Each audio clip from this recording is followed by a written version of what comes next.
সেনাবাহিনীর এ সকল কর্মধারা বিনা বাধায় সম্পন্ন হয়নি। গত 20 জুলাই 2024 তারিখ থেকে অদ্যাবধি আইন শৃঙ্খলা রক্ষার দায়িত্ব পালনকালে সেনাবাহিনীর মোট 123 জন সদস্য হতাহত হয়েছে। এর মধ্যে একজন অফিসার শাহাদাত বরণ করেছেন এবং 9 জন অফিসার সহ মোট 122 জন সেনা সদস্য বিভিন্ন মাত্রায় আহত হয়েছে। 17 সেপ্টেম্বর 2024 তারিখে দায়িত্ব পালনের সুবিধার্থে সশস্ত্র বাহিনীর ক্যাপ্টেন ও তদূর্ধ্ব পদবীর অফিসারদের সরকার কর্তৃক যে নির্বাহী ম্যাজিস্ট্রেসি ক্ষমতা প্রদান করা হয় তা গত 15 নভেম্বর 2024 তারিখে পুনরায় 60 দিনের জন্য বর্ধিত করা হয়েছে।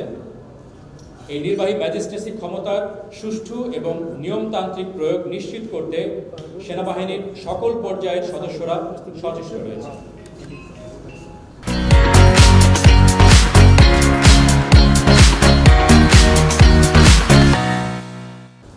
এবারে আমি কুকি চিন ন্যাশনাল আর্মির বিরুদ্ধে পার্বত্য চট্টগ্রামে চলমান অভিযান সম্পর্কে কিছু তথ্য উপস্থাপন করছি। বান্দরবানের দুর্গম পাহাড়ি অঞ্চলে সশস্ত্র সন্ত্রাসী সংগঠন কুকি চিন ন্যাশনাল আর্মির হাত থেকে স্থানীয় নিরীহ জনগোষ্ঠীকে রক্ষায় বাংলাদেশ সেনাবাহিনীর নেতৃত্বে একটি বিশেষ যৌথ অভিযান গত এপ্রিল 2024 থেকে পরিচালিত হয়ে আসছে।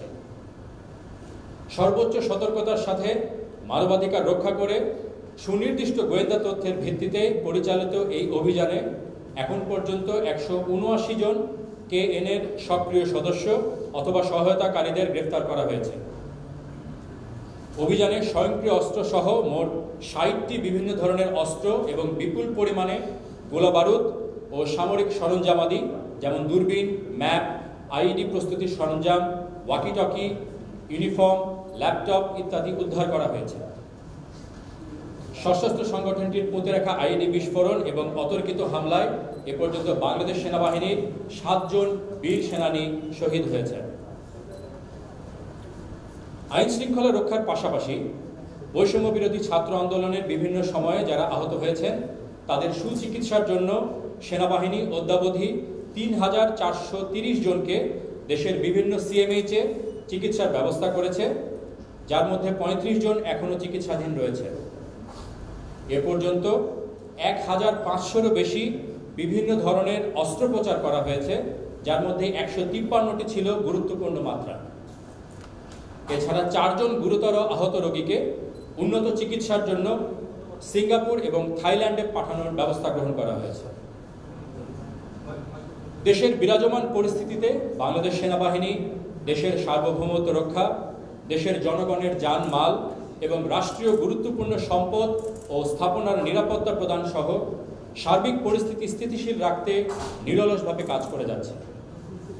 সম্মানিত সেনাবাহিনী প্রধানের দিক নির্দেশনাকে অনুসরণ করে দেশের 62টি জেলায় সেনা সদস্যরা আইন শৃঙ্খলা রক্ষায় অন্তর্বর্তীকালীন সরকারের সংশ্লিষ্ট মন্ত্রণালয়সমূহ, আইন শৃঙ্খলা রক্ষাকারী বাহিনী, স্থানীয় প্রশাসন, বিভিন্ন সংস্থা, গণমাধ্যম এবং সাধারণ জনগণের সাথে সম্পৃক্ত হয়ে সমন্বিত প্রচেষ্টার মাধ্যমে সার্বক্ষণিক সক্রিয়ভাবে দায়িত্ব পালন করছে।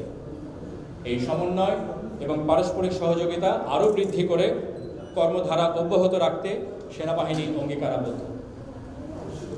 এই ছিল দেশের আইন শৃঙ্খলা রক্ষায় সেনাবাহিনীর সাম্প্রতিক কার্যক্রম সম্পর্কে আমাদের বক্তব্য।